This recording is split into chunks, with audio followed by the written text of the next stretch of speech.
යාළුවනේ එක්තරා සුද්දෙක් ගමනක් යනකොට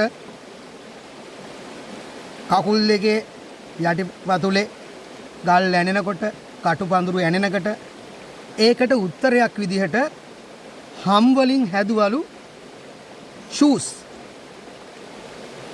මේ සුද්දා ෂූස් දාගෙන යනකොට මේක ගැලවිලා යනවා. ඕක දැකපු තව සුද්දෙක් ඒ ෂූස් දෙකට නූල් දෙකක් හරි ගැස්සුවා. අපි ඒකට කියනවා ලේස් කියලා. දැන් ලේස් වලින් ෂූස් ගැට ගහගෙන යනකොට කකුල් කැපෙන්න ගත්තා. මේක දැකපු තව සුද්දෙක් රෙදි වලින් හැදුවලු මේස්. දැන් මේස් දාලා ෂූස් දාලා ලේස් වලින් ගැට ගහගෙන සුද්ද යනකට මේ ෂූස් කිලුටු වෙන්න ගත්තා. ඒක දැකපු තව සුද්දෙක් ආලේපයක් හැදුවලු. ඒකට අපි කියනවා පොලිෂ් කියලා. දැන්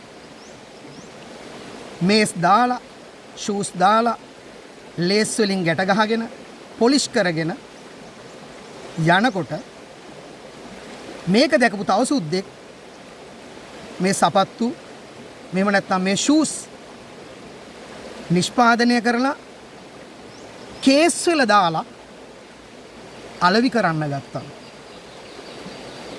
එක සුද්දෙක් ෂූස් හදනවා, තව සුද්දෙක් ලේස් හදනවා, තව සුද්දෙක් මේස් හදනවා, තව සුද්දෙක් පොලිෂ් හදනවා.